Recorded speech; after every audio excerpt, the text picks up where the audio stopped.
हरकत में बरकत है, ये तो हम बचपन से ही सुनते आ रहे हैं, लेकिन इस हरकत में बरकत के साथ साथ कुछ सेहत भी पोशीदा है। जी हाँ, मैं बात कर रही हूँ एक्सरसाइज और फिजिकल एक्टिविटी की। तो बेसिकली आज की वीडियो जो है हमारी एक्सरसाइज और फिजिकल एक्टिविटी के बेनिफिट्स के बारे में है और हम ये डिस्कस करेंगे कि एक्सरसाइज क्या होती है, हर इंसान के लिए इसका तयन करना कितना ज़रूरी है अपनी बॉडी के हिसाब से, और हमें ये कितने डिजीज़ में प्रिवेंटिव मेजर्स का काम करती है और ट्रीटमेंट का काम देती है। मेरा नाम मारिया नदीम खान है और मैं क्लिनिकल न्यूट्रिशनिस्ट और रजिस्टर्ड डाइटिशियन हूँ। Exercise is defined as planned, systematic and repetitive physical activity। तो बेसिकली एक्सरसाइज क्या है? जो कि आप प्लान करें, जो एक सिस्टमैटिक तरीके से चले और जिसकी आप रिपीटेशन जो है वो आपकी आवरली जो है या मिनट्स में आ रही हो, तो इसको हम एक्सरसाइज कहते हैं। तो बेसिकली बहुत सारे ये लोग सोच रहे हैं कि हम तो घर में सारे काम खुद से करते हैं और घर के सारे काम हम जो है बड़ी उससे जिंदा दिली से कर रहे होते हैं और हम बड़े फिजिकल एक्टिव रहते हैं। ऐसा बिल्कुल भी नहीं है। घर के जितने भी काम है, हाउस चोर्स हैं, they are not count as physical activity और एक्सरसाइज। वो हमें थका देते हैं, वो जो है हमारी रिस्पॉन्सिबिलिटीज में आती है, लेकिन वो एक्सरसाइजेज, वो फिजिकल एक्टिविटी जैसे कि वॉक, ब्रिस्क वॉकिंग, तेज चलना, जॉगिंग, स्विमिंग, साइकिलिंग या फिर योगा, ये जो है एक्सरसाइज और फिजिकल एक्टिविटी के ज़िम्मे में आते हैं। और ये बेसिकली हमारे मसल टोन को जो है वो बेहतर बनाते हैं और हमारी कैलोरीज भी बर्न करते हैं। तो बेसिकली फिजिकल एक्टिविटी में हमारे मसल्स का इन्वॉल्व होना बहुत ज़्यादा ज़रूरी है, हमारी कैलोरीज का बर्न होना जो है वो बहुत ज़्यादा ज़रूरी है। एक्सरसाइज हमें बहुत सारी क्रॉनिक डिजीजेस से प्रिवेंशन का काम भी देती है और ट्रीटमेंट का काम भी देती है। यानी कि अगर आप डायबिटीज़ टाइप 2 का शिकार है तो आपके प्रिवेंशन का भी काम देगी और ट्रीटमेंट का भी काम देगी। आपकी डायबिटीज़ जो है वो कंट्रोल रहेगी अगर आप फिजिकल एक्टिव है। हाइपरटेंसिव पेशेंट्स भी फिजिकल एक्टिव रहने से अपने बीपी को जो है वो कंट्रोल कर सकते हैं। फिर बहुत सारे पेशेंट्स जो आर्थराइटिस का शिकार है, उनकी बोन हेल्थ के लिए भी फिजिकल एक्टिविटी बहुत ज़्यादा ज़रूरी है। जैसे कि हमने शुरू में बात की थी कि हरकत में बरकत है, यानी कि ये हरकत जो है वो बोन्स के लिए भी बहुत ज़रूरी है और यही हरकत मसल्स के लिए भी बहुत ज़रूरी है। और यही फिजिकल एक्टिविटी हमारी मसल्स और बोन्स को जो है उनको स्ट्रेंथन करती है और इनमें जो लुब्रिकेशन है उसको इन्हांस करती है। तो बेसिकली ये सब डिजीजेस से हमें प्रिवेंटिव मेजर्स का भी काम करती है और ट्रीटमेंट का भी काम करती है।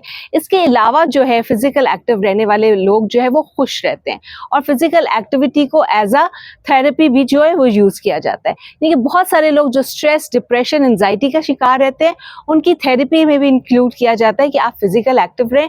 और ज़्यादा से ज़्यादा जब आप नेचर के करीब फिजिकल एक्टिव रहते हैं तो आपके अंदर बहुत सारे ऐसे केमिकल्स प्रोड्यूस होते हैं, हार्मोन्स प्रोड्यूस होते हैं जो कि आपको खुश रखते हैं। ना सिर्फ खुश रखते हैं बल्कि आपकी स्लीप के लिए भी बहुत इंपॉर्टेंट है। यानी कि अगर आपको नींद नहीं आती है तो आपके लिए फिजिकल एक्टिव रहना, एक्सरसाइज करना बहुत ज़्यादा ज़रूरी है। जितना जिस्म थकेगा उतनी अच्छी आपको नींद आएगी, उतने अच्छे बॉडी में केमिकल्स जो है वो रिलीज होंगे और आप पुरसुकून नींद जो है वो हासिल कर सकते हैं। फिर आपके लिए मेरे पास बहुत ही ज़बरदस्त जो है वो 2 बातें हैं जो कि हम फिजिकल एक्टिविटी से हासिल कर सकते हैं। यानी कि अगर आपको बहुत ज़्यादा क्रेविंग्स होती हैं, अननेसेसरी क्रेविंग्स होती है, तो उनको उससे छुटकारा हासिल करने के लिए आप डिस्ट्रैक्शन की तरफ जा सकते हैं। यानी कि अपने आप को उठाएं और थोड़ा सा फिजिकल एक्टिविटी की तरफ चले जाएं। आप वॉक कर लें, आप जॉगिंग कर लें, आप साइकिलिंग कर लें या बाहर जो है वो कोई भी एक्टिविटी करने के लिए निकल जाएं। इस तरह क्या होगा कि आप उन क्रेविंग्स से जो है वो पीछा छुड़ा सकेंगे जो कि आपको तंग कर रही है। वो अननेसेसरी क्रेविंग आपको वेट गेन की तरफ लेके जा रही है। तो बेसिकली ये वो जो टिप्स थी जो कि आप एक्सरसाइज करते हुए जो है वो इस्तेमाल कर सकते हैं। इसके अलावा बहुत सारे लोग ये सोच रहे होंगे कि हमें कितनी फिजिकल एक्टिविटी या एक्सरसाइज करनी चाहिए। तो बेसिकली रिसर्चेज हमें ये बताती हैं कि एटलीस्ट कम से कम हमें 150 मिनट्स पर वीक जो है वो एक्सरसाइज करनी चाहिए। लेकिन अगर आप रोज़ाना 20 से 25 मिनट जो है वो अपने लिए निकालेंगे एक्सरसाइज या फिजिकल एक्टिविटी या वॉक का, तो आपके 150 मिनट्स पर वीक मुकम्मल हो जाएंगे। ये सब कुछ आपके अपने बॉडी स्टेमिना पे डिपेंड करता है, आपके अपने हार्ट रेट पे, आपके अपनी बोन हेल्थ के ऊपर जो है वो डिपेंड करता है कि आपके अंदर कितना स्टेमिना है, आपकी बोन्स में कितना स्टेमिना है, उनकी हेल्थ कैसी है। तो उसके मुताबिक जो है आप फिजिकल एक्टिविटी का तयन कर सकते हैं। यानी कि आपको बहुत ज़्यादा सांस फूलना शुरू हो जाए, आपका हार्ट रेट जो है वो इरेगुलर होना शुरू हो जाए, या आपको किसी भी बोन में दर्द शुरू हो जाए, तो आपको अपनी फिजिकल एक्टिविटी के जो ड्यूरेशन है या उसकी इंटेंसिटी है उसके ऊपर ध्यान देने की ज़रूरत है।